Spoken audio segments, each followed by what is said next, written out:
Les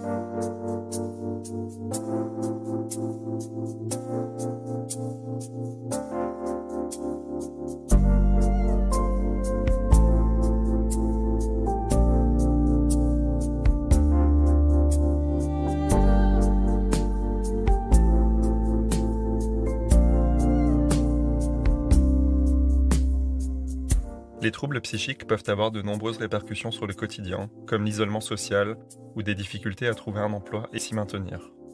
Bien entendu, les symptômes des troubles psychiques peuvent restreindre au moins temporairement les possibilités qui s'offrent à l'individu. Cependant, il serait illusoire de croire que le fardeau de la maladie expliquerait tout. Une large part de la mise au ban, consciente ou non, des personnes souffrant de troubles psychiques trouve son origine dans la vision péjorative qu'a la société de ces troubles. Ces pensées excluantes forment ce que l'on appelle la stigmatisation. Et quand la pensée se traduit en actes, on parle de discrimination.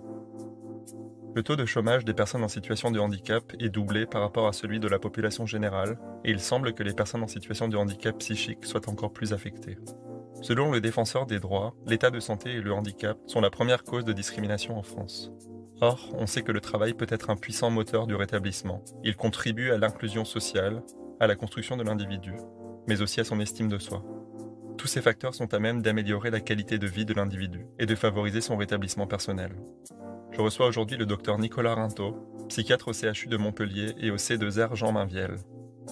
Il fait avec nous le point sur la situation et sur les pistes d'amélioration qu'il tente de mettre en place en proposant une prise en charge personnalisée et humaine au plus proche des besoins de chacune et de chacun.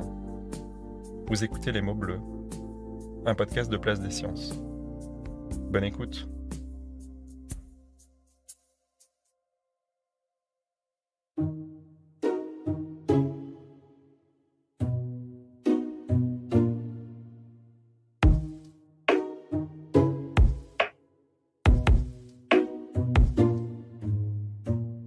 Bonjour Nicolas. Bonjour. Merci d'avoir accepté mon invitation à participer à cette émission. Avec plaisir. Donc aujourd'hui, on va parler de rétablissement et de réhabilitation principalement. Alors toi, tu es psychiatre au CHU de Montpellier et tu travailles au C2R Jean Mainvielle. Alors ma première question, c'est une question qui revient assez fréquemment. C'est finalement en quoi consiste le métier de psychiatre? Quel est le parcours pour y arriver? Et quelles sont les différences avec les psychologues? Alors, vaste question. Alors pour devenir psychiatre, d'abord c'est les études de médecine. Donc avec, les études de médecine, classiques, hein, qu'on connaît avec un concours de première année, quoique pas si classique que ça parce que le concours de première année va disparaître. Mais moi tel que je l'ai passé on fait médecine, donc l'externat pendant 6 ans, le concours d'internat, où dans ce cas-là on choisit après le concours la spécialité de psychiatre. Et un internat qui est de 4 ans pour, finalement, être thésé et du coup, devenir donc docteur en médecine, et psychiatre, et médecin. C'est la première différence avec les psychologues, hein, c'est que, devenir psychologue, c'est un parcours, plutôt universitaire, donc de licence, master, doctorat, où il y a un tronc commun, en licence et puis après généralement les psychologues se spécialisent sur leur master 1, leur master 2 sur, de la neuropsychologie par exemple, et cetera. Eux, ont un parcours, universitaire, ne sont pas médecins, du coup ne peuvent pas prescrire de traitement, ce qui est finalement la grosse différence, c'est que nous en tant que médecins, psychiatres, on peut prescrire des médicaments. Après dans la pratique, c'est un peu binaire de séparer psychiatre et psychologue parce que ça dépend d'où on travaille. Je pense, la pratique d'un psychiatre en libéral n'est pas la même que celle, en équipe dans une structure, à l'hôpital, par exemple et celle des psychologues, aussi. Alors c'est vrai que nous, psychiatres étant médecins, on attend de nous aussi de pouvoir poser des diagnostics, qui en psychiatrie sont des diagnostics cliniques à travers différentes évaluations, à travers différents entretiens et de pouvoir, moi, il me semble, en tout cas, c'est comme ça que je le vois, mais aussi coordonner, les parcours de soins des personnes et coordonner s'il y a différents intervenants autour de l'usager. Donc, le psychiatre, un psychologue, un ergothérapeute si un ergothérapeute, un infirmier, un case manager. Essayer en tout cas d'amener de la coordination et du coup de la cohérence autour de l'usager, c'est important. Après les psychologues, en fonction de leur spécialité, Bah, leur spécialité fait aussi leur pratique, hein, par exemple les psychologues, spécialisés en neuropsychologie font passer des bilans neuropsychologiques, font des prises en charge, notamment des troubles cognitifs.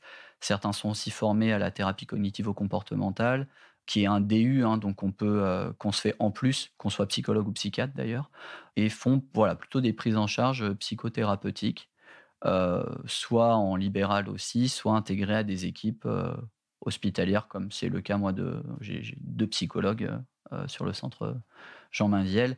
Voilà, l'idée est surtout de pouvoir, à mon sens, travailler de manière coordonnée quand il y a, plusieurs intervenants parce que sinon, c'est vite le bazar pour l'usager s'il entend, tout et son contraire d'une consultation à l'autre, ce qui est très possible, entre 2 psychiatres ou entre un psychiatre et un psychologue parce que la façon de faire de la psychiatrie ou de la psychologie est vaste l'idée c'est d'être cohérent autour de la personne. Alors, comme je l'ai dit, tu travailles au C2R pour Centre de rétablissement et de réhabilitation. Alors, ce sont des mots qu'on n'a pas forcément l'habitude d'entendre au quotidien, notamment pour réhabilitation. Rétablissement est un peu plus fréquent, notamment quand on parle de santé physique. Mais on a parfois du mal à se représenter ce que peut dire rétablissement dans le cadre de la santé psychique. Est-ce que tu peux nous dire un peu ce dont on parle quand on évoque le terme de rétablissement en santé mentale? Ouais, alors effectivement, bah, le rétablissement, c'est ce qui fait écho à Hem, c'est redonner un peu le pouvoir à la personne, en fait, à l'usager. Le rétablissement, c'est vraiment le parcours de vie et la reconstruction de la personne qui, affronte, les obstacles, de la maladie, de ses symptômes et qui, malgré tout, se reconstruit, un présent et puis un futur en essayant de surpasser les obstacles qui peuvent se mettre entre elle, et ses projets. Donc vraiment le rétablissement, c'est un parcours de vie, en fait, qui est fait de haut et de bas, mais vraiment ce qui est important, c'est qui appartient, à la personne et qui est vraiment, personnel et donc qui demande vraiment du sur mesure. C'est quelque chose qu'on peut pas, copier-coller. Être rétabli ne veut pas dire forcément, on peut tomber, hein, dans des trucs un peu bateaux.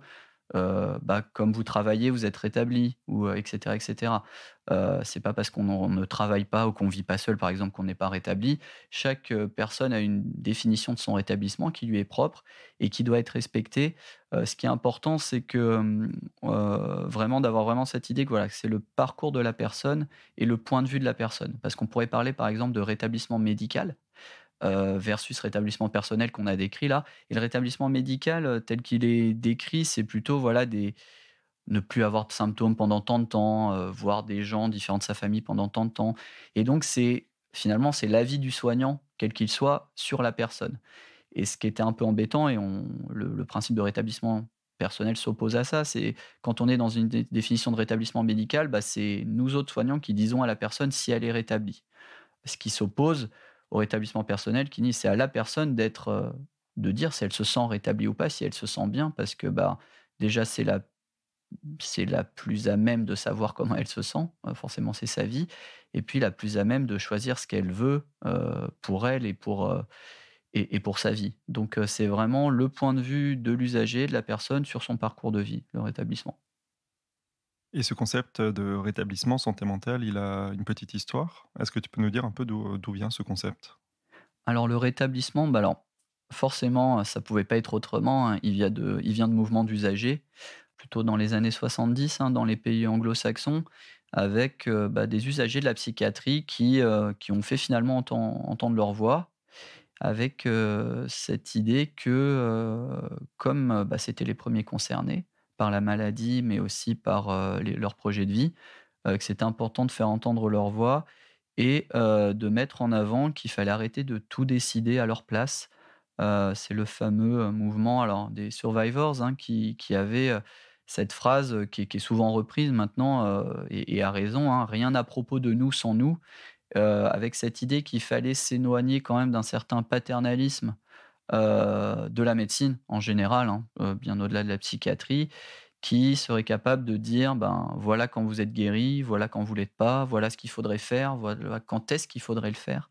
Donc c'est vraiment un mouvement d'usagers qui a fait entendre sa voix et qui en disant: «Voilà, c'est nous sommes les premiers concernés, donc il faut nous écouter, il faut entendre ce qu'on a à dire, il faut respecter notre avis et que notre avis compte au minimum, autant que ceux des personnes qui nous entourent, en fait». Donc ça vient de là et puis après petit à petit, ben, ce mouvement a pu s'appuyer sur des usagers de la psychiatrie qui ont écrit sur le sujet, la personne la plus connue étant Patricia Digan, hein, qui est une femme, atteinte de schizophrénie qui est maintenant, docteure en psychologie et qui a été la première à écrire sur le rétablissement et ses textes sont encore largement utilisés parce qu'elle en parle très bien déjà, parce qu'étant concernée et elle a pu aussi modéliser un peu, bah, les outils, qu'on utilise actuellement.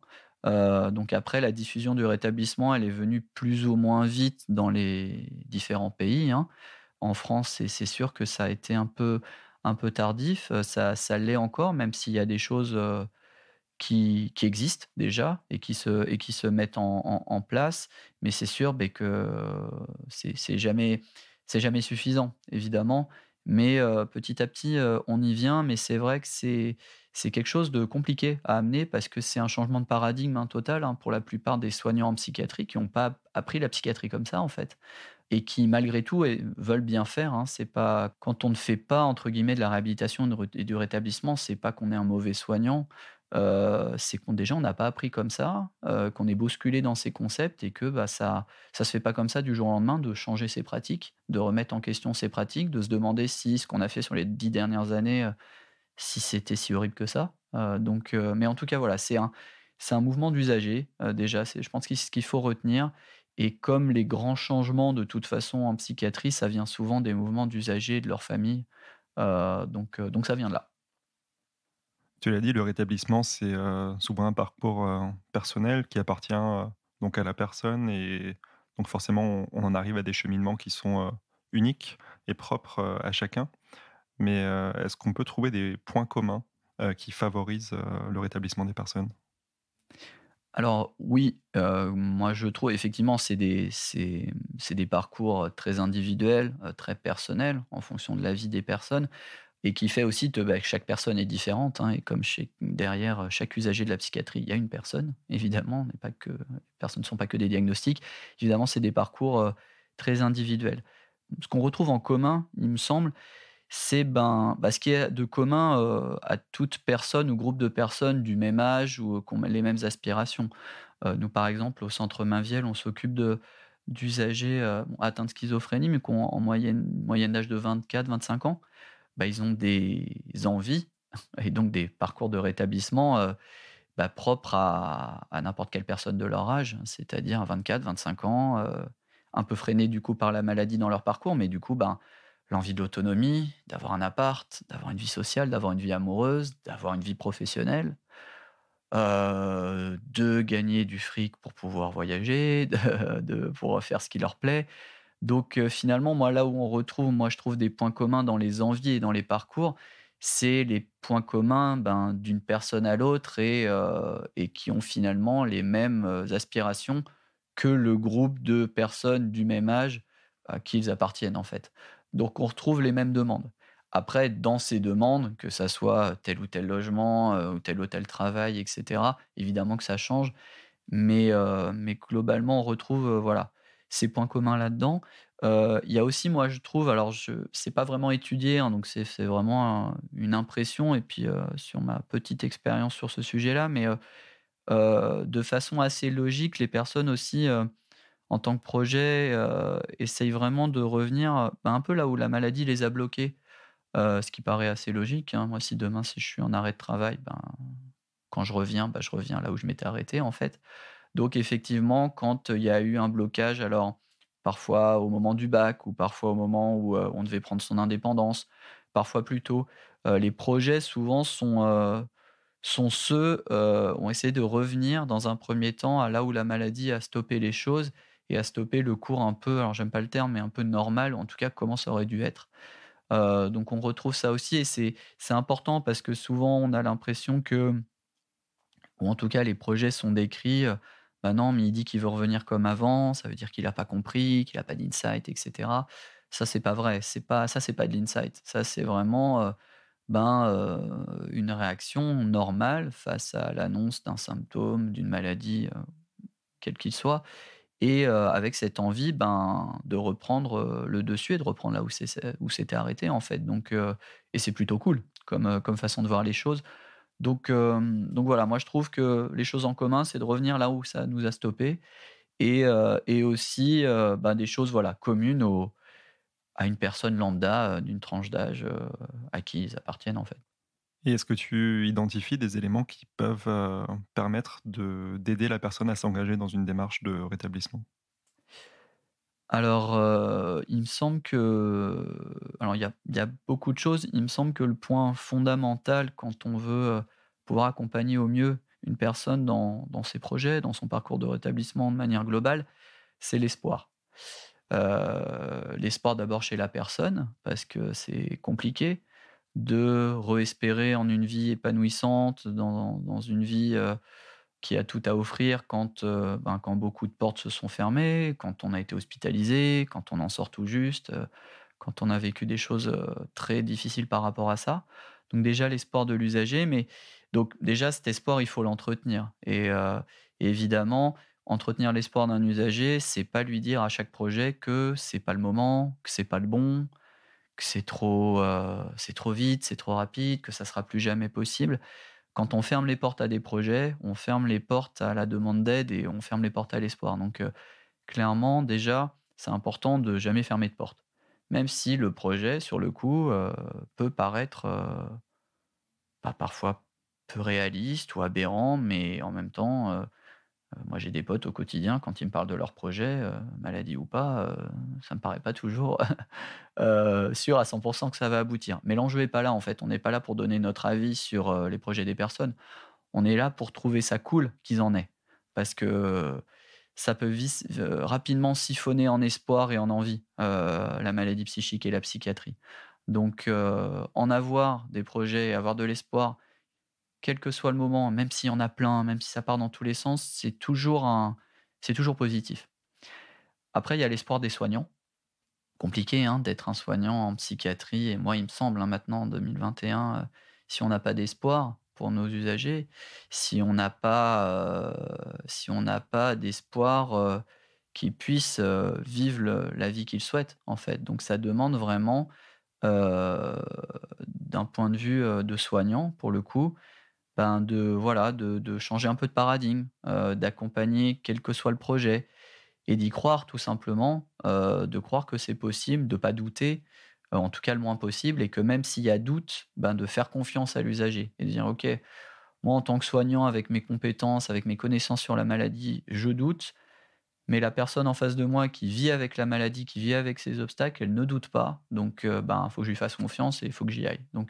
L'espoir des soignants est vraiment très important et puis, le dernier espoir, forcément, l'espoir de l'entourage, l'espoir des familles.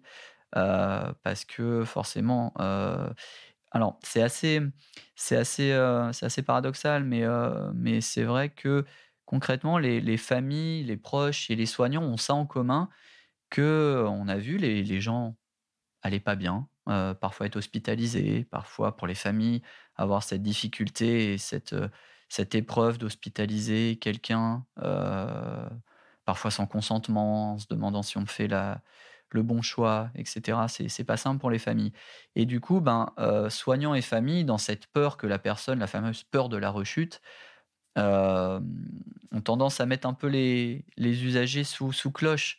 On se dit qu'en protégeant de la vie, on les protégera peut-être de la maladie, ou en tout cas de la rechute, en se disant: «S'il prend son temps, si c'est pas trop difficile, s'il est pas confronté à l'échec, ça évitera les rechutes».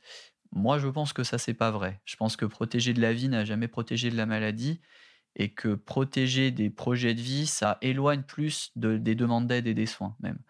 Et je pense que quand on est dans un projet, de vie épanouissant, je pense que au contraire, ça protège de la maladie parce qu'on demande de l'aide. Non pas au service d'une maladie ou d'un symptôme, mais au service d'un projet qu'on a nous-mêmes construit.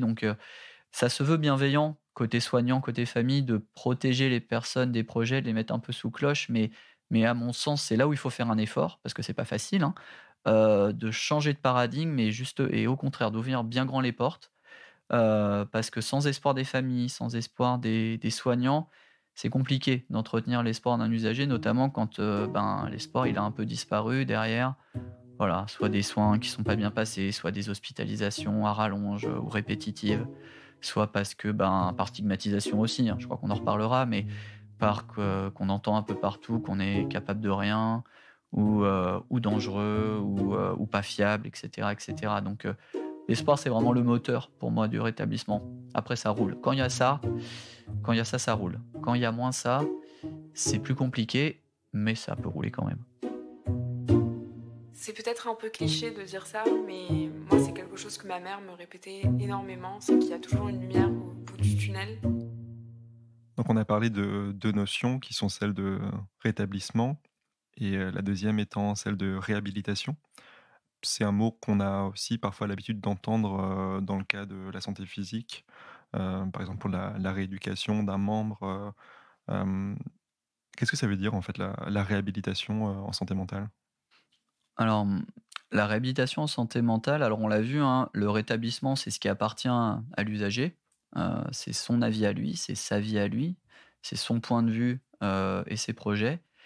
Je dirais que la réhabilitation, elle appartient plus, du coup aux soignants et aux proches.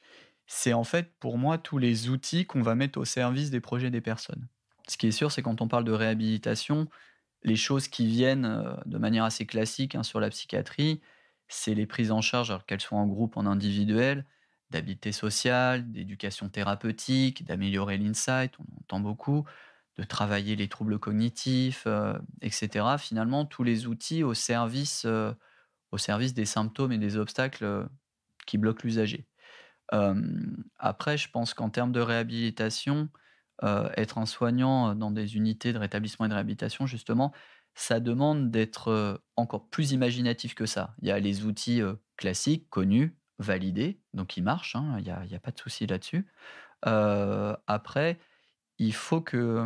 c'est les projets des usagers qui font les outils, en fait, et pas l'inverse.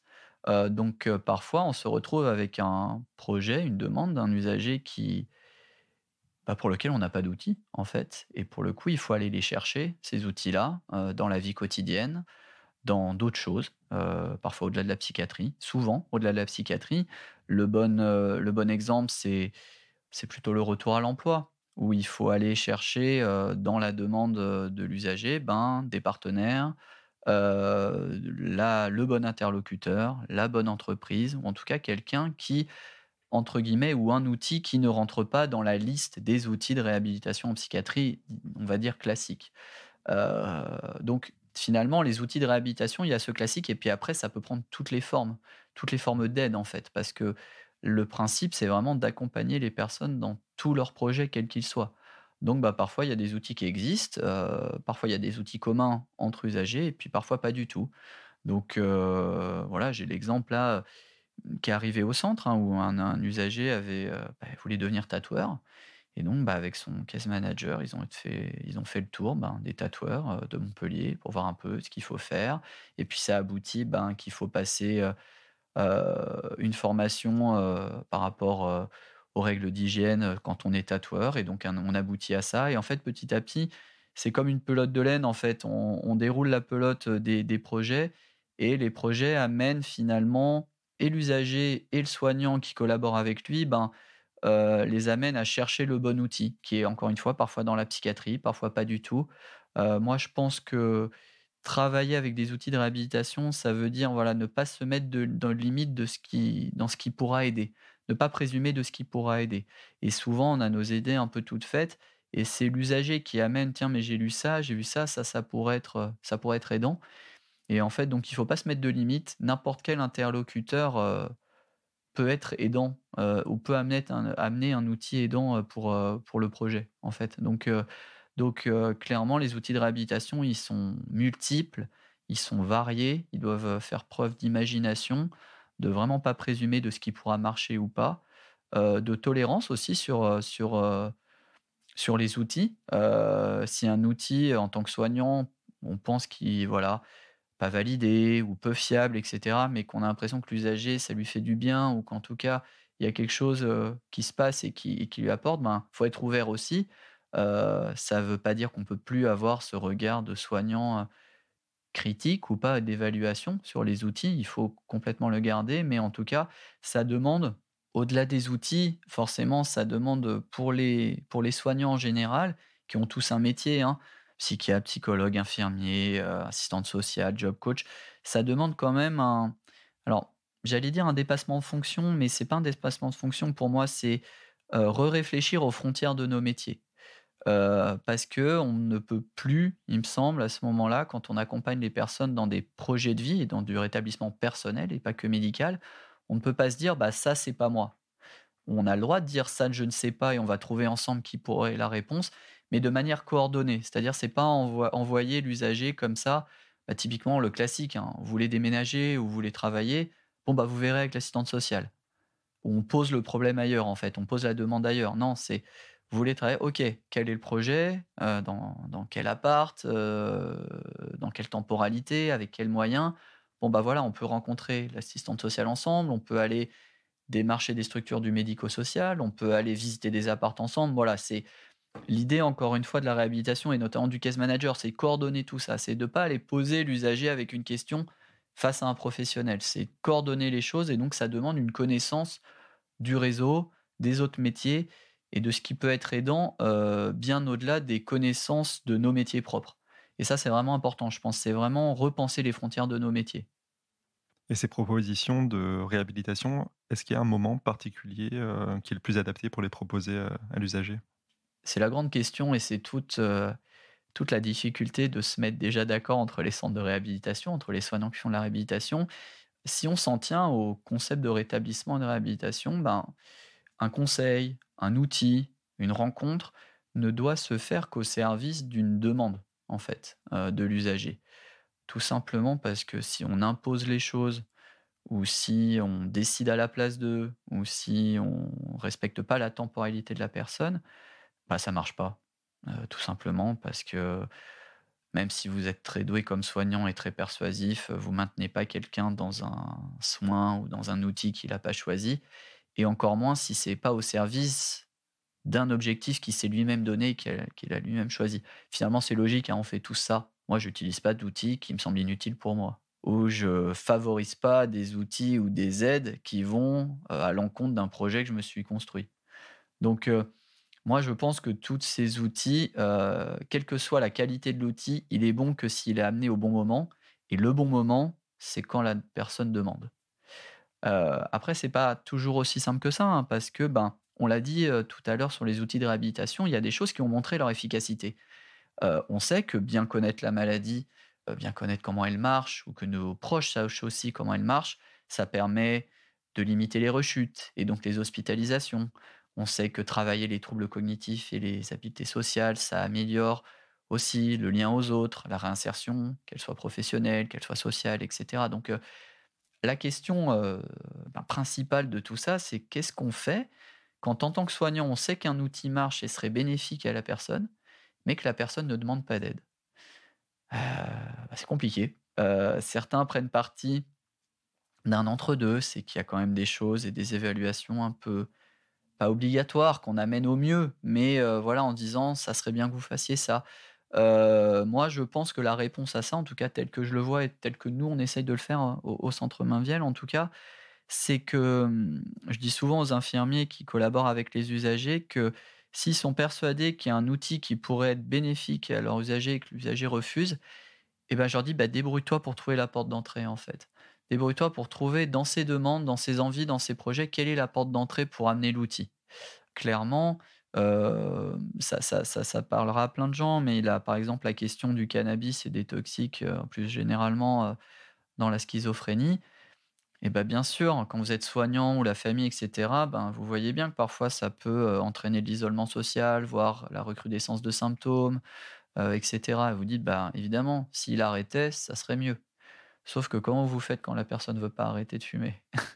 Vous pouvez toujours lui dire: «Tu sais, pour ta santé, blablabla, mais tu sais» et cetera. Mais ça marche pas. Par contre, créer l'environnement de la demande d'aide ou du changement autour de la personne, ça, on peut le faire. Parce que quelqu'un, par exemple, qui fume ou qui a des symptômes négatifs, donc c'est un manque d'énergie, manque d'envie, qui est bloqué chez lui. Si le seul projet qui est travaillé avec la personne, c'est de ne pas rechuter et donc on est content déjà qu'elle soit chez lui et pas à l'hôpital, bon, pourquoi changer en fait? Pourquoi elle s'emparerait des outils? Par contre, si la personne vous dit: «Bah, c'est chiant parce que là, j'aimerais bien retravailler, mais comment je fais, j'ai du mal à me lever, je me traîne, du coup, je fume toute la journée, j'ai pas grand-chose à faire». Bah, déjà, il y a une autre porte d'entrée. On n'amène plus le travail sur les toxiques ou sur les symptômes négatifs ou autres au service d'arrêter ou de diminuer ces symptômes, mais on les amène au service de retravailler, par exemple. Et ça change tout. Parce que la personne, vous amenez l'outil en disant: «Moi, l'idée, c'est pas que tu arrêtes ou pas de fumer, mais qu'est-ce qu'on fait si, du fait que tu aies fumé ou autre, tu rates un rendez-vous pro que tu as pris toi-même?» Bah, là, la personne dit: «Bah oui, ça va être chiant». Et en fait, on trouve dans les projets de vie les portes d'entrée pour le soin, en fait, tout simplement.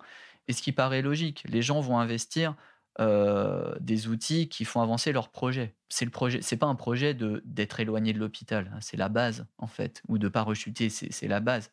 Ça peut pas être un projet de vie. Du coup, la porte d'entrée pour les outils, quand on pense qu'ils sont bons pour les usagers, c'est les projets de vie. Hein, moi, je crois beaucoup en ça, notamment chez les plus jeunes, notamment quand il y a pas d'insight, quand peu de conscience des troubles. Parce que aussi, notamment, on l'a vu, hein, le rétablissement, c'est se reconstruire en tant que personne. Mais quand vous êtes jeune ou quand la maladie vous a bloqué, très jeune, c'est gentil de vous parler de reconstruction, mais la maladie vous a même pas laissé le temps de vous construire, tout court. Donc clairement là, encore une fois, la porte d'entrée, elle est dans les envies de construction, dans les envies de découverte de la vie, même avec ses excès. Et en tout cas, le bon outil et le bon moment, c'est quand l'usager veut, à mon sens, et que si on veut accélérer les choses en tant que soignant, il faut trouver la bonne porte d'entrée. Et la porte d'entrée, elle est dans les projets et dans les projets de vie. Ça, moi, je suis persuadé de ça en tout cas. Alors tu as parlé d'aider la personne à aller vers son projet de vie, mais on sait qu'il y a aussi des freins qui existent, dans cette démarche et on parle beaucoup de stigmatisation. C'est un mot, qui semble un peu barbare comme ça et qui, n'est pas forcément connu de tous. Est-ce que tu peux nous dire un peu, ce que ça recoupe? Alors ouais, effectivement, la stigmatisation, c'est vrai que c'est un terme un peu barbare, un peu, qu'on utilise, qu'on entend beaucoup en tout cas, notamment et à raison, hein, pour les maladies psychiques. Hem, Finalement, la stigmatisation, ça regroupe l'ensemble des croyances, de la population sur le trouble psychique et ces croyances, généralement des croyances erronées, hein, du fait des films, des séries, des médias, beaucoup, de l'utilisation erronée des termes, au quotidien et des termes, qui sont utilisés, clairement, à d'autres fins et dans d'autres thèmes que sont, le thème de la santé, on va dire. Ce qui est intéressant et moi je pense pour bien comprendre, c'est pas tant, voilà, bon, comprendre qu'il y a des stéréotypes associés aux maladies psychiques et que ces stéréotypes sont aussi propres à chaque maladie, hein, les stéréotypes associés par exemple à l'autisme sont pas les mêmes qu'à la schizophrénie, pas les mêmes qu'aux troubles bipolaires, ou aux troubles des conduites alimentaires et cetera. Mais ce qui est important, il me semble, moi, pour bien comprendre on va dire le processus, et pourquoi on parle d'obstacle quand on parle de stigmatisation, c'est parce qu'il y a quelque chose de commun, dans la littérature scientifique et on le voit au quotidien, hein, sur, la stigmatisation, c'est que la démarche commune, c'est que ces croyances erronées entraînent une volonté de mise à distance sociale des personnes atteintes de maladies psychiques. Donc concrètement, qu'est-ce que ça veut dire?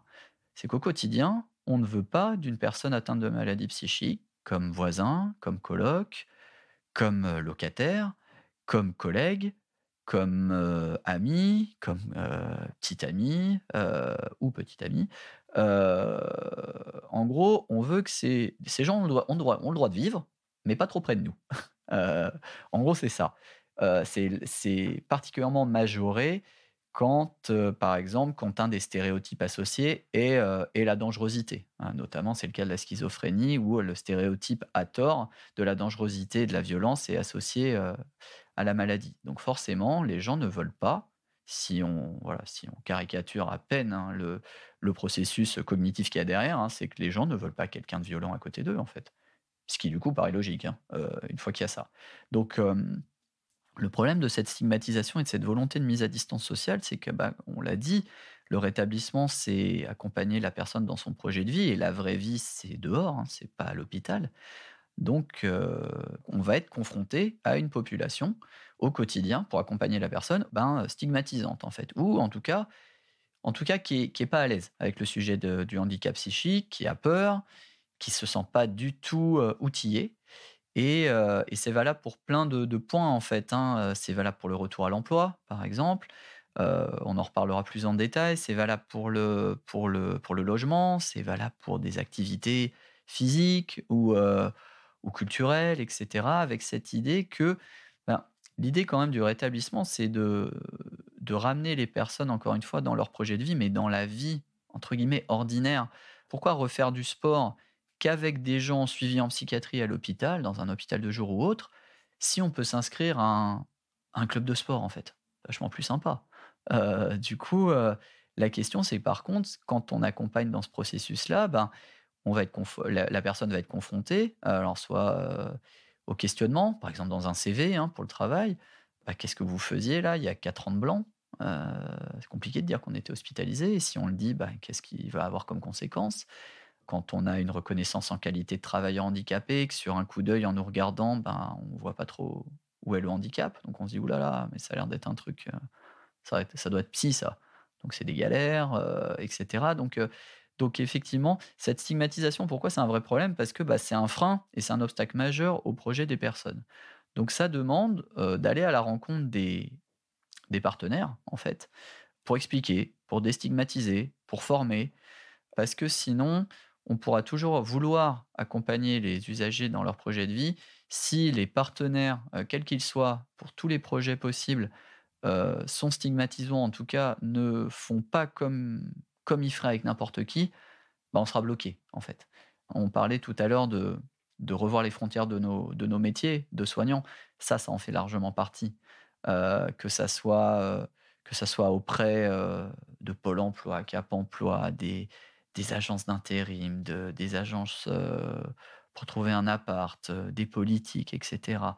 Il faut pouvoir agir à tout un tas d'endroits différents parce que les projets des usagers nous mènent à tout un tas d'endroits différents et à tout un tas de personnes différentes. Donc c'est un vrai enjeu. Clairement, moi je prône plutôt en plus pour une lutte contre la stigmatisation, mais plutôt, comment dire? Très ciblée et très, sur mesure en fait, un peu comme pour le rétablissement. On va pas attendre d'un patron d'entreprise la même chose qu'un soignant en psychiatrie, qu'un éduc, dans le cadre d'une mission locale par exemple.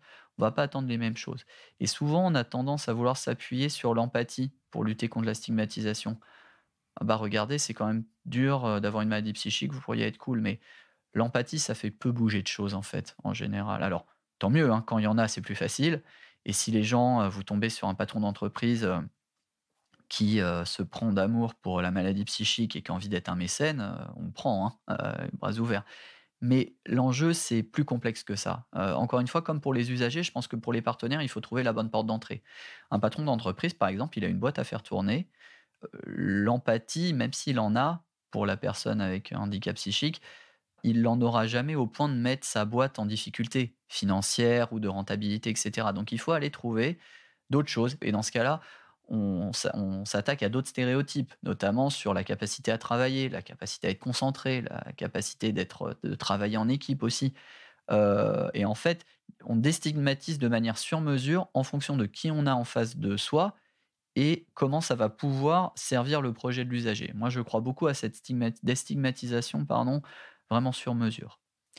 Une autre stigmatisation, on en a un peu parlé tout à l'heure, mais alors c'est pas que la population générale, hein, et qui peut être un frein au projet des personnes, c'est la stigmatisation des soignants.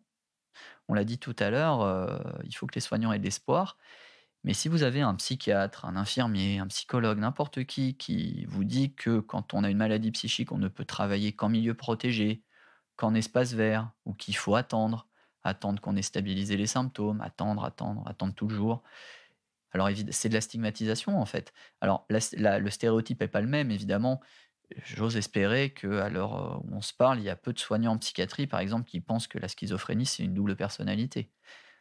J'espère.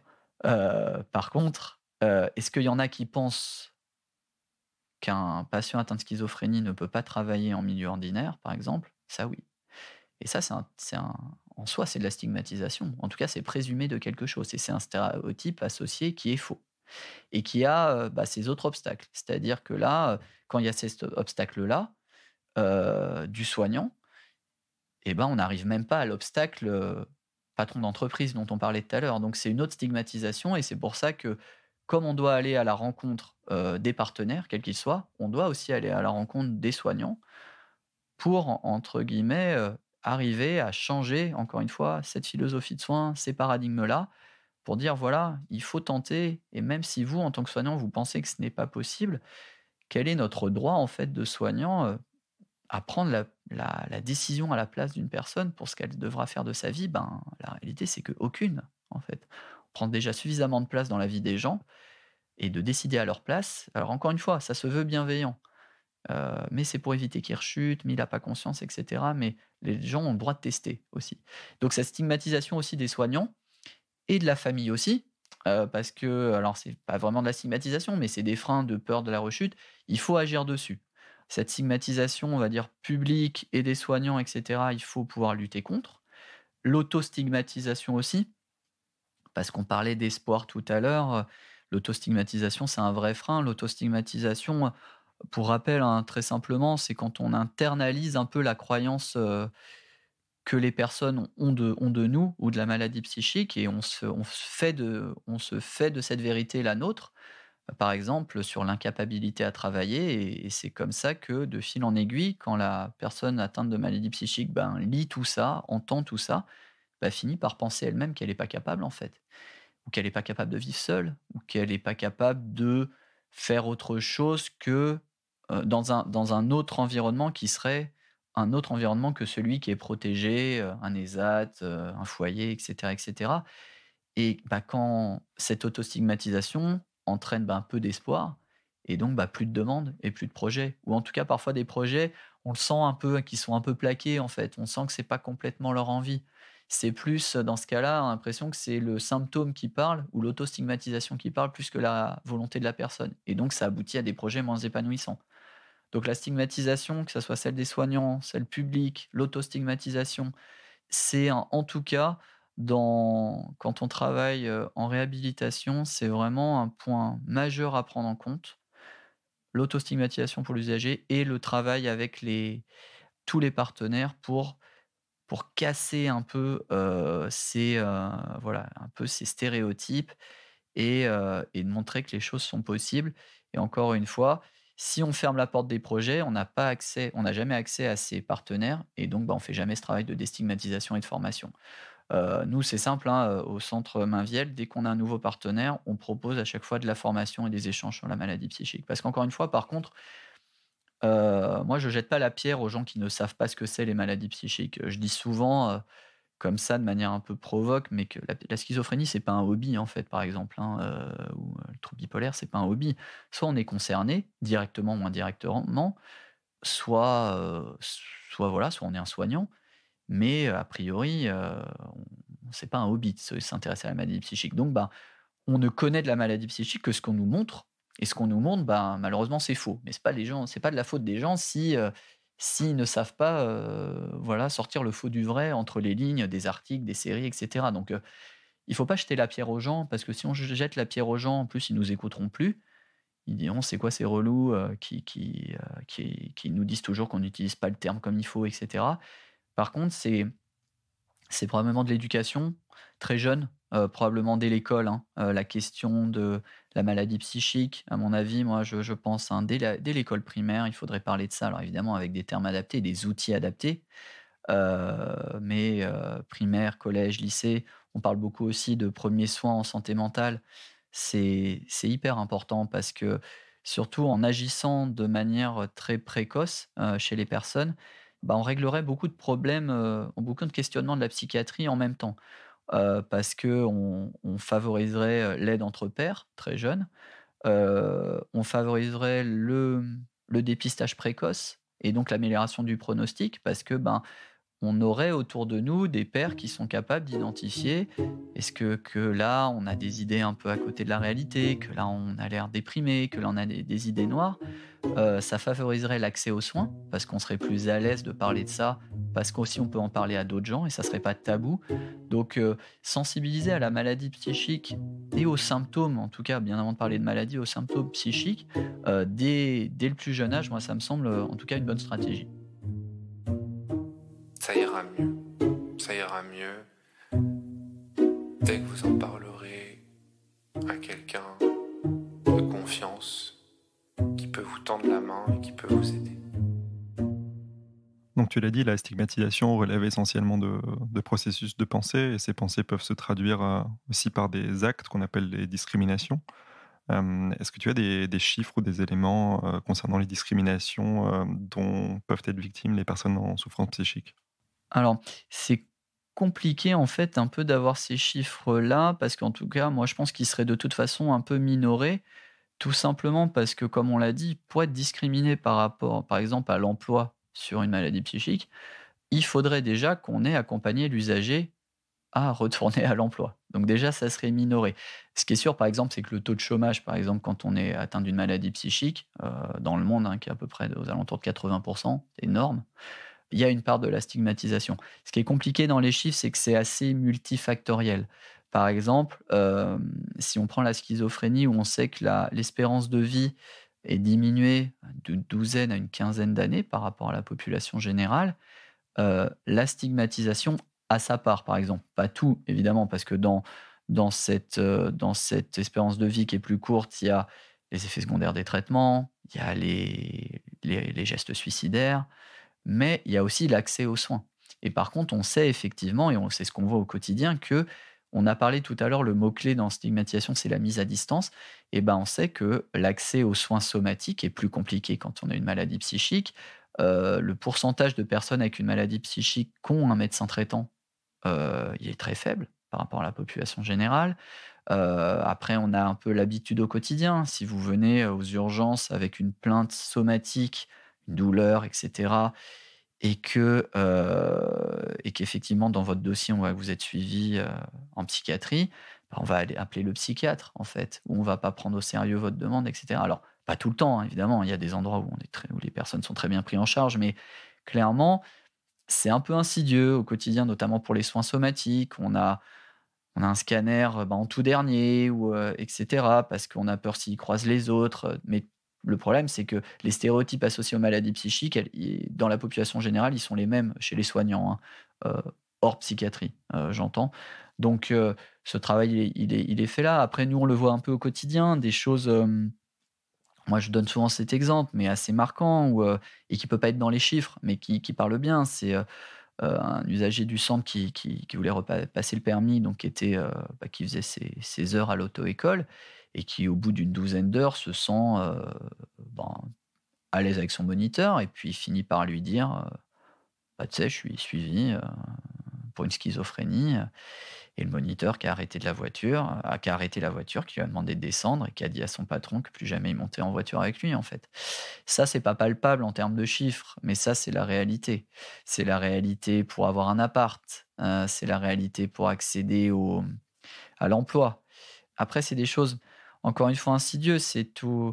Rarement sont les personnes suivies pour une maladie psychique qui n'ont pas une orientation de reconnaissance en qualité de travailleur handicapé ou la hache, ou l'orientation ESAT, cette espèce de package qu'on fait très tôt, sans avoir demandé à la personne, en fait, ce qu'elle comptait faire. Pour moi, c'est de la discrimination déjà, parce que on a beau dire qu'une RQTH, c'est une carte à jouer, c'est pas toujours aussi simple que ça. Parfois, la RQTH, c'est votre carte pour de passer à Pôle emploi, à Cap emploi directement, alors que votre demande est de travailler en milieu ordinaire, par exemple. Donc c'est des discriminations, moi, je trouve difficiles à quantifier de manière quantitative, plus facile et plus parlante de manière qualitative. Mais effectivement, l'idée globale, c'est qu'il y a quand même un non-respect des droits, un moins bon accès aux soins, un moins bon accès au travail, un moins bon accès au logement, un moins bon accès à la vie sociale, avec toujours cette idée de mise à distance sociale. avec des stéréotypes qui soient ceux des soignants en disant: «Ben, je vais lui donner une orientation ESAT au cas où il voudrait travailler» et où, bah, finalement, il y a même pas eu cette idée de, bah, peut-être qu'il voudrait retravailler, mais peut-être pas forcément en ESAT, en fait. Et puis après, il y a l'autre bout de la chaîne où, effectivement, comment vous justifiez d'un trou dans un CV face à un employeur et qu'est-ce que vous faites pour lui expliquer que vous étiez hospitalisé en psychiatrie ou que maintenant ça va, et cetera, et cetera. Donc, encore une fois, tout à l'heure, on parlait des stigmatisations sur mesure. Tous ces exemples, que je donne un peu, qui sont le quotidien, hein, au centre Mainvielle et dans le parcours des usagers, que les usagers, à mon avis, et leurs familles se reconnaîtront, largement là-dedans. Et ben, ça veut dire qu'à chaque fois, c'est un interlocuteur à qui il faut expliquer mais c'est à chaque fois du sur mesure, en fait, pour toutes les situations et c'est vrai que c'est pour ça que moi je crois peu aux grandes, comment dire? Aux grandes démarches ou aux grandes choses qui sont faites pour lutter contre la stigmatisation de manière globale. Je pense que, encore une fois, il y a des stigmatisations et que la réponse à ces stigmatisations doit pas être unique, mais doit être multiple et adaptée à l'interlocuteur, vraiment et à la situation. Et que finalement, encore une fois, c'est les parcours des usagers et leurs projets qui nous permettent de rencontrer ces partenaires et qui nous permettent d'entrer dans ces sujets-là. Mais clairement, effectivement, il y a une mise à distance de tout, concrètement, qui est terrible et qui ne facilite pas, le retour à la vie, des usagers, ça c'est sûr. Comme tu l'as dit, les discriminations envers les personnes qui souffrent de troubles psychiques concernent plusieurs domaines de la vie quotidienne, que ce soit le logement ou l'emploi. Et justement, cette question m'intéresse particulièrement. Et est-ce que tu peux nous dire un peu comment il est possible d'agir pour le retour et le maintien dans l'emploi des personnes avec un trouble psychique? C'est déjà une question importante, hein, parce qu'encore une fois, comme on l'a dit tout à l'heure, le rétablissement, c'est personnel et ça veut pas dire, être rétabli, c'est pas une injonction à travailler. Il y a plein de gens qui se sentent rétablis et qui ne travaillent pas, plein de gens qui font, de l'associatif, et cetera. Donc, l'idée, c'est pas une injonction à travailler, mais on peut pas nier que c'est une demande très présente, chez les personnes atteintes de maladies psychiques, enfin très présente, enfin normalement présente en fait, comme pour n'importe qui. Parce que, ben, vivre de l'AH, ça c'est pas toujours suffisant, c'est pas toujours, stimulant, c'est pas toujours, heu, grisant ou en tout cas, bah, c'est compliqué, dans une soirée de dire: «Ben, moi je vis de l'AH», même si on a le droit et qu'il y en a qui le gèrent très bien. Donc effectivement, de plus en plus, bah, il y a beaucoup de dispositifs qui sont mis en place autour du retour à l'emploi parce que, bah, c'est une demande des usagers tout simplement. Donc comme on l'a dit, il faut amener le bon outil, au service du projet. La question de l'emploi, elle a beaucoup évolué ces derniers temps. Je trouve qu'elle est assez représentative de comment on fait de la psychiatrie et comment on faisait, entre guillemets, «de la psychiatrie». Le retour à l'emploi, on va dire avant et malheureusement encore trop présent, c'est un peu le temps long, actuellement en psychiatrie avec, cette idée que, c'est ce qu'on appelle le modèle, alors anglo-saxon parce que ça vient là, mais de train and place. Cette idée de: «Vous voulez travailler? OK. Commencez par venir à l'hôpital de jour 3 fois par semaine. On verra si vous êtes motivé, si vous arrivez à vous lever». La fameuse motivation, bah, finalement, on se rend compte un peu aberrante, hein, quand on entend ça parce que quel est le rapport entre une motivation à se lever pour aller à l'hôpital de jour et une motivation à se lever pour aller travailler? Bah, il y en a pas en fait, voilà. Mais l'idée, c'est pas ça. L'idée, c'est que c'est ce temps long. Venez voir et puis donc déjà, la personne demande à travailler et on repousse cette échéance.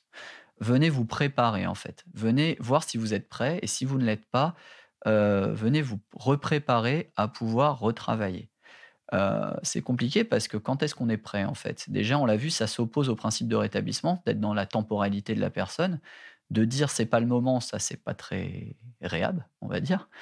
Donc le premier point, c'est ça a beaucoup bougé de ça et donc les nouveaux modèles, à l'opposé du train and place, donc d'attendre des années et des années d'entraînement, et de faire passer le rétablissement médical avant le rétablissement personnel. Le modèle opposé, donc c'est le place and train, c'est de dire: «Voilà, on met les personnes qui veulent retravailler, on y va tout de suite, qu'ils soient sortis d'hospitalisation il y a 2 minutes ou il y a 2 heures ou il y a 2 ans. On y va quand ils veulent. Par contre, on n'est pas dupe, il y aura des obstacles inhérents à la maladie, inhérents au monde du travail, à la compétitivité, à la concurrence, inhérent aussi à la stigmatisation, on en a parlé. Donc il y aura plein d'obstacles. Donc la question, c'est du place and train, c'est vraiment on met la personne en condition et dans la temporalité de son projet. Par contre, on se donne les moyens et dans la recherche et dans le maintien. Et un des modèles qui est le plus défendu et qui a été le plus étudié et qui montre le plus d'efficacité, c'est ce qu'on appelle le modèle IPS, pour Individual Placement and Support. C'est vraiment cette idée, voilà, on fait du sur-mesure et on aide la personne et dans la recherche et dans le maintien euh, pour le retour à l'emploi, mais en tout cas dans sa temporalité. Cette façon aussi de retravailler, et de voir les choses vraiment dans la temporalité, a forcément bougé et a abouti au fait qu'il fallait d'autres partenaires. Concrètement, si on caricature un peu, encore beaucoup trop en France sur la question du retour à l'emploi des personnes avec une maladie psychique, on a des espèces de dispositifs ou de parcours un peu tout faits. On a cette idée, bon voilà, on en a parlé tout à l'heure, mais le fameux dossier MDPH avec la H, la RQTH, l'orientation ESAT ou milieu protégé, etc. On a le dispositif après, vous n'allez pas à Pôle emploi, mais en tout cas, Pôle emploi vous envoie vers Cap emploi, parce que ça sera forcément du milieu protégé, parce que vous avez une maladie psychique. Et puis après, à Cap emploi, ben, pas forcément formé à la question de la maladie psychique, parfois un peu perdu, et du coup renvoie vers d'autres dispositifs pour réévaluer le projet, etc., etc. Et cetera. Et en fait, on se rend compte que le modèle initial échangé et passer vraiment du train and place au place and train, c'est important, mais que ça ne peut pas fonctionner si on ne change pas les structures et les dispositifs après d'aval, en fait. Donc le gros travail, il est à faire auprès de Pôle emploi, de Cap emploi, du médico-social, des entreprises et finalement, c'est assez simple le modèle IPS, pour comprendre. Ça donne cet objectif-là d'avoir, entre la première rencontre avec l'usager et c'est d'avoir un premier rendez-vous, un premier contact sous les 30 jours. Donc faut pas traîner quoi et ça demande de l'intensif. À l'heure actuelle, en France, avoir une place en ESAT, c'est des mois, voire des années.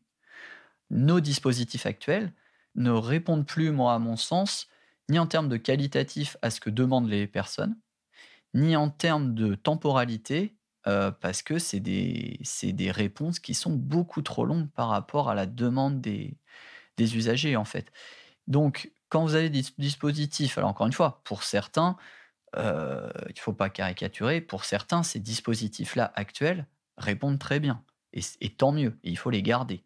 Par contre, pour ceux qui demandent autre chose, en termes de retour à l'emploi, plutôt qui demandent du milieu ordinaire, de la diversité et du rapide, il faut d'autres outils, en fait. C'est vraiment important et ces autres outils donc tu demandais où est-ce qu'on peut agir? Je pense que déjà du côté soignant, on l'a dit, bah, déjà dans le fait d'être formé à ces modèles et d'être formé au rétablissement parce qu'il faut avoir cette idée qu'on y va quand la personne demande. Être formé au fait aux conséquences de nos certificats, là je parle pour les psychiatres, parce qu'il faut bien se rendre compte qu'une RQTH, une orientation ESAT, c'est parfois plus un frein qu'un outil, même si ça ne devrait pas être le cas. Se sortir d'une orientation ESAT, c'est très compliqué, par exemple. Donc les packages dès le début, notamment chez les très jeunes, il faut y faire attention. Il faut réfléchir, il faut demander où est-ce que veut aller la personne. Les mises en invalidité, etc. C'est compliqué de redevenir en arrière, hein. Donc il faut que ça soit construit avec l'usager. Après, moi, je crois beaucoup, et nous, on essaie de le faire beaucoup, aux interventions auprès de Pôle emploi et Cap emploi sur la formation sur la maladie psychique, sur la formation sur le rétablissement, parce que la psychiatrie prend un virage, qui est celle de l'ambulatoire et de ces concepts de rétablissement et de réhabilitation. Mais déjà, il faut tenir au courant que les partenaires autres soient au courant de ce virage-là, le comprennent et comprennent pourquoi on fait ça. Parce que pour l'instant, les partenaires, si on ne leur explique pas, ils sont plutôt inquiets. C'est comment ça, vous nous dites que vous accompagnez la personne, quel que soit le niveau de symptômes et quelle que soit la temporalité. Mais s'il n'est pas prêt, mais s'il décompense, mais voilà, donc ça majore les inquiétudes chez les soignants et chez les partenaires. Donc il faut agir à ce niveau-là. Et l'autre point hyper important, qui est, on va dire, à mon sens, plus politique, mais à mon avis, on a un rôle à jouer aussi à ce moment-là, c'est qu'on se rend bien compte qu'on parle souvent du manque de moyens en psychiatrie. Évidemment qu'il y a un manque de moyens, mais moi je fais partie de ceux qui pensent qu'on a beaucoup de moyens, mais qui ne sont pas forcément très bien utilisés. La question du retour à l'emploi, par contre, c'était intéressante parce qu'il y a beaucoup de dispositifs qui se multiplient de retour à l'emploi, alors basés, mais du médico-social, donc auquel pourraient bénéficier les personnes avec une maladie psychique, mais c'est pas toujours le cas parce que stigmatisation. Mais aussi, on voit dans ces dispositifs, ben, ça montre bien comment sont menés les projets. C'est-à-dire, c'est des dispositifs, la plupart du temps, financés sur 2 3 ans, pas pérennes, qui font doublon déjà avec des choses, voire plus que des doublons sur des choses qui existent déjà. Donc finalement, qui sont peu lisibles pour les structures, qui orientent, en amont et sur les entreprises aussi ou autres partenaires en aval. Et finalement, on met beaucoup de moyens sur des dispositifs peu pérennes sans prendre en compte ce qui existe déjà, sans prendre en compte ce qui n'existe pas et là où faudrait combler et qui sont parfois des dispositifs qui prônent, ben, des mentalités ou des philosophies, enfin tout et leur contraire en fait. Du train and place, du place and train et cetera et donc finalement, ça met beaucoup de moyens mis au service de la réinsertion pro, en théorie, mais en pratique, eh ben, il y a peu d'usagers de la psychiatrie qui ont accès, pour tout un tas de raisons dont on a parlé et en plus, c'est pas une offre cohérente, donc c'est pas quelque chose qui peut petit à petit s'ancrer dans le territoire, s'ancrer dans les représentations et des partenaires et des chefs d'entreprise et cetera et des soignants et donc, bah, on avance que très doucement et c'est vrai que petit à petit, ben, on en est à créer des c'est pour ça que des métiers comme les métiers de job coach sont apparus. C'est que du coup, comme les dispositifs actuels ne répondent pas tant en qualité qu'en temporalité à la demande des usagers, bah, il a fallu trouver d'autres choses et créer notre propre chemin et d'aller toquer directement à la porte des entreprises, de faire du réseau. C'est bien de faire comme ça, mais il y a aussi tout le reste où les appels d'offres et cetera qui sont pas pérennes ou en tout cas qui font tout et leur contraire, c'est un vrai frein aussi. Mais ça montre bien à quel point, agir sur le retour à l'emploi, on peut rien laisser au hasard. Que ça soit en amont sur les dispositifs, sur le pendant, sur Pôle emploi et Cap emploi, sur le après, sur les entreprises et les dispositifs, voire sur le côté politique de la question, ça demande vraiment, à mon sens, d'agir à tous ces endroits-là, sinon on a peu de chances d'aboutir. C'est déjà compliqué pour n'importe qui quand il est au chômage de retrouver un boulot.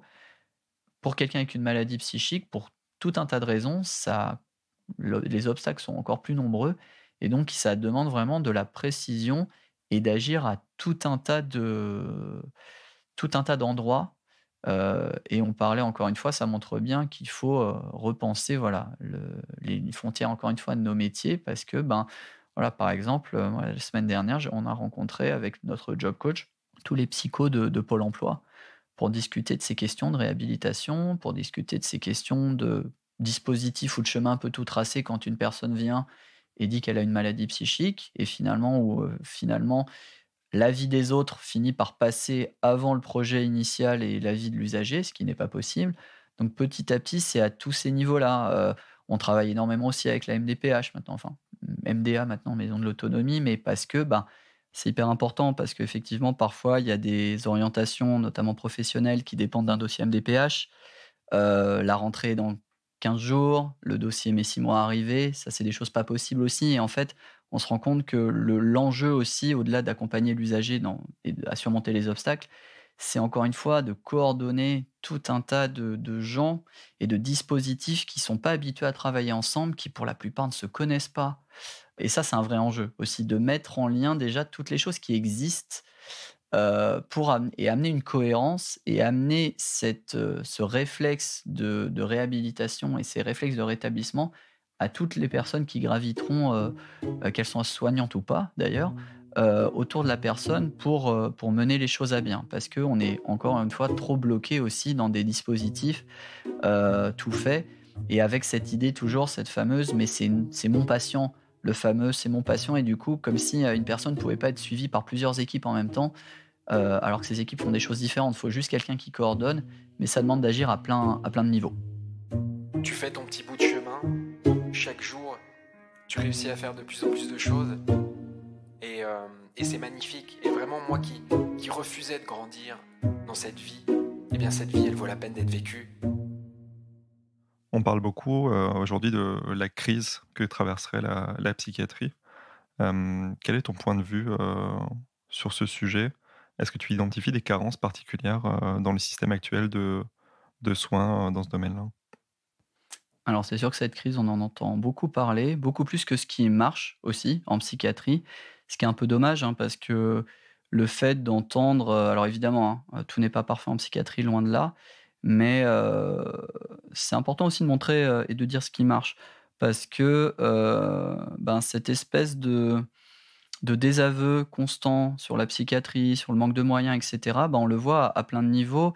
Déjà, bah, les premiers concernés, c'est les usagers pour l'accès aux soins, même pour recruter, hein, en psychiatrie, que ça soit à chaque, choix d'interne, par exemple, il y a le doute de savoir si tous les postes d'internes de psychiatrie sont pris.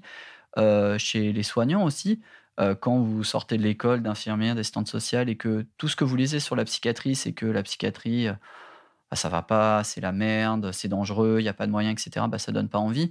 Donc évidemment qu'il y a des carences, mais il y a aussi des choses qui se font, des choses bien. Il y a des gens qui savent aider, on sait aider des gens. Je pense que c'est à valoriser aussi parce que tout n'est pas clairement, tout n'est pas acheté. Après des carences, il y en a. Alors, on parle souvent des carences de moyens, la psychiatrie parent pauvre de la médecine. Oui, bien sûr, c'est vrai qu'on manque de moyens. Après, moi, je fais partie de ceux qui pensent que des moyens, on en a quand même, mais que peut-être, ils sont pas mis au service des bonnes choses. Combien d'unités pourraient se transformer à moyens constants sur des principes de rétablissement et de réhabilitation dont on a parlé? Déjà le faire à moyens constants, ça changerait tout, en fait. Bien sûr qu'il y a un manque de moyens, mais je pense que ça demande plus que ça. Ça demande une réorganisation un peu, de ce qu'on veut faire comme type de psychiatrie, au service de quoi, avec quels outils. Et ça, c'est pas une question de moyens, c'est une question de poser les choses et de réfléchir. Est-ce qu'on veut vraiment mettre les principes de rétablissement et de réhabilitation au centre? Est-ce qu'on veut favoriser, la parole des usagers, les droits des usagers, la prise en charge des familles, les médiateurs de santé pairs, et cetera? Est-ce qu'on a vraiment envie de ça ou est-ce qu'on a encore envie de financer d'autres choses qui, il y a 10 ans ou 15 ans, répondaient aux demandes des usagers, mais aujourd'hui, la perception qu'on a, c'est que nos structures actuelles répondent moins, en fait, aux demandes. Mais ce qui paraît logique et tant mieux. La psychiatrie a fait quand même des progrès, que ça soit sur les thérapeutiques, sur les outils non médicamenteux, sur les types de psychothérapie, sur le retour à l'emploi, sur plein de choses. Donc c'est normal que les gens demandent autre chose que ce qu'ils demandaient il y a 15 ans avec les dispositifs d'il y a 15 ans et les traitements d'il y a 15 ans. Donc il ne faut pas le voir comme une opposition. Avant, c'était de la merde et maintenant c'est bien. C'est la question, c'est que comme toutes les spécialités médicales et notamment en psychiatrie, on doit s'adapter à la demande des gens pour pouvoir être utile aux gens. Et les demandes des gens, elles ont évolué, elles ne sont plus les mêmes à tous les niveaux, en termes d'investissement, en termes de futur, en termes de choix de vie. Et donc, il faut réfléchir à des outils qui répondent à ça. Donc, moi, je reste persuadé que les moyens sont là, pas tout le temps, mais ils y sont, mais que par contre, transformer des unités et changer des façons de faire, l'enjeu, il est là. Donc, à qui on confie ça? Pour la réhabilitation, il y a par exemple des centres supports pour chaque région. Est-ce qu'on leur confie ça comme mission? Comment on vérifie aussi à qui on donne les moyens? Est-ce qu'on a des indicateurs? Parce que les ARS qui doivent gérer ça, ben, ont quand même peu de moyens, moi je trouve, pour évaluer qui serait un bon candidat à être nommé centre de proximité pour la réhab, et cetera. Il y a peu d'indicateurs, on n'aime pas trop ça en psychiatrie encore d'évaluer ce qu'on fait, alors que c'est important. Moi je suis parfois en lien avec des dispositifs de retour à l'emploi et quand vous leur demandez: «Bah, c'est quoi vos statistiques en fait?» Il y a combien d'usagers qui vous ont demandé un retour à l'emploi? Combien de pourcentage et en quelle temporalité? Combien vous en avez ramené? En combien de temps vous les avez maintenus? Et des gens qui vous répondent: «Non mais ça, c'est pas notre philosophie de regarder ça». Ah bah, super, hein, si vous regardez pas comment vous savez si votre dispositif marche? Donc moi je crois beaucoup au changement de la psychiatrie, mais au-delà des trucs un peu qu'on entend, on fait beaucoup d'effets d'annonce, les plans territoriaux de santé mentaux, c'est très inégal d'une région à l'autre, c'est un peu des fourre-tout, tout un tas de choses, mais de manière pragmatique et concrète pour les gens, qu'est-ce qu'on fait tout là, tout de suite? On parle beaucoup des assises de la psychiatrie qui viendront. Bon, je suis voilà, on verra ce que ça donne, mais Je pense qu'on n'interroge pas forcément les bonnes personnes, que ça soit les bons soignants, les usagers, les familles sur ces questions-là. Je pense qu'il faut ouvrir un peu le débat et pas juste envoyer: «Vous pouvez amener votre contribution et écrire votre contribution». Je pense que ça va plus loin de ça et je pense qu'il faut vraiment se poser sur la question: quelle psychiatrie on fait, avec quels outils, mais au service de quoi? Et ce au service de quoi, comment on le récupère? Est-ce qu'on est bien d'accord que c'est une psychiatrie au service des usagers? Je pense qu'on n'est pas déjà tout à fait d'accord, entre nous sur ce qu'il faut faire et du fait qu'il y a tout un tas d'annonces, de dispositifs, de choses qui se mettent en place, même d'associatifs, mais qui finalement, pour l'instant, s'appuient sur beaucoup de choses très personnelles. Ça dépend encore trop de personnes, en fait, et pas de dispositifs. Et donc, ces personnes, que ça soit des soignants, des familles, des usagers, sur de l'associatif, sur des podcasts, sur tout ce qu'on veut, elles essayent, elles y mettent de l'énergie, elles s'épuisent beaucoup, mais parce qu'en fait, tous ces outils qui seraient bons, au lieu de s'imbriquer dans un système et une philosophie qu'on a pensée en amont, on demande à ces outils de transformer le système. Et c'est trop compliqué en fait. Déjà de porter un outil et d'en plus d'essayer de transformer le système avec cet outil, ça devrait pas être comme ça. On devrait avoir des choses claires, précises sur où est-ce qu'on veut aller. Et derrière tous ces outils-là, ils pourraient s'imbriquer de façon simple en fait sur ce moule un peu commun qu'on a décidé en amont. Et ça rendrait les choses beaucoup plus faciles, ça éviterait les doublons et ça éviterait que les gens s'épuisent en fait parce que la réalité c'est ça, c'est encore trop personne dépendant. Est-ce que tu souhaites ajouter quelque chose? Alors, je pense que c'est toujours important, je l'ai dit, de conclure sur quelque chose de positif. Clairement, là, on a décortiqué, le rétablissement, la réhabilitation, les freins de la stigmatisation. C'est pas une lubie, ou une croyance un peu incohérente ou un peu tout ça, le rétablissement, la réhabilitation. Enfin, moi, moi, je suis un jeune psychiatre, je suis psychiatre depuis 4 ans. Ça fait 4 ans que je m'occupe du centre Mainvielle. Concrètement, c'est des choses qui marchent et ça moi, ça m'a changé en tant que soignant. C'est-à-dire que c'est beaucoup plus simple d'être soignant quand on fait ces principes-là parce que c'est des collaborations, on est loin du paternalisme, classique, et concrètement, ça transforme des vies. Il faut bien se rendre compte que ça change des parcours de vie et pour des soignants et pour les usagers, clairement, et qu'encore une fois, on sait encore peu de choses en psychiatrie et que justement, du coup, pourquoi présumer de ce qui pourrait être fait et pas fait, plutôt que de tester et voir? Et honnêtement, je peux qu'encourager, tous les soignants qui écouteront, ce podcast, c'est d'essayer parce que c'est une autre façon de faire du soin qui est beaucoup plus épanouissante et qui, à mon sens, aide vraiment et on est très surpris, en fait, et on est surpris très positivement et c'est vrai que nos idées reçues sur ce que peuvent faire et pas faire les gens atteints de maladies psychiques, ils explosent, rapidement ces espèces d'idées, elles explosent ces idées reçues donc vraiment, il y a de l'espoir, il y a toujours des demandes, il y a beaucoup, beaucoup à faire, et pas pour dans 10 ans, pas pour dans 15 ans. Là, c'est pas une question de recherche, de ce qu'on trouvera un meilleur traitement, les causes et cetera. Là, c'est pour du tout de suite, en fait. On peut aider les gens tout de suite, ça marche, il faut y croire et se laisser, surprendre agréablement. Moi, je pense que c'est vraiment très important.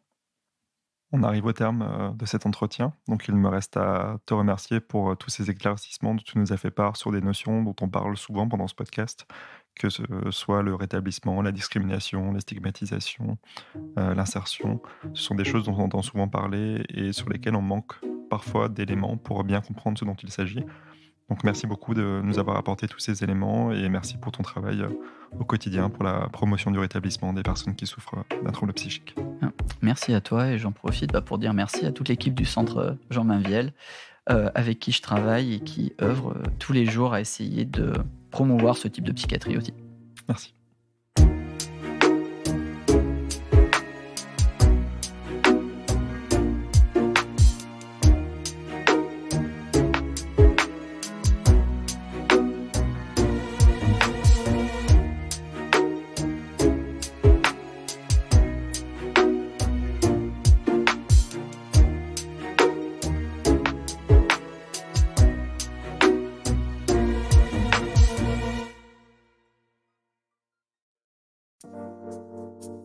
Vous venez d'écouter Les mots bleus, un podcast de Place des Sciences. La musique a été composée par Alex Rocher, les illustrations sont de Manon Combe. Si vous souhaitez partager votre expérience avec nous, vous pouvez nous écrire à podcast@placedesciences.fr. Si cet épisode vous a plu, N'oubliez pas de vous abonner et de nous laisser des étoiles sur votre plateforme d'écoute préférée. Encore une fois, si vous vous reconnaissez dans un témoignage ou ressentez un mal-être psychique et avez besoin d'en parler, n'hésitez pas à consulter un professionnel ou à vous rapprocher des associations de patients. Des ressources sont également disponibles sur notre site placedesciences.fr. Merci encore et à très bientôt.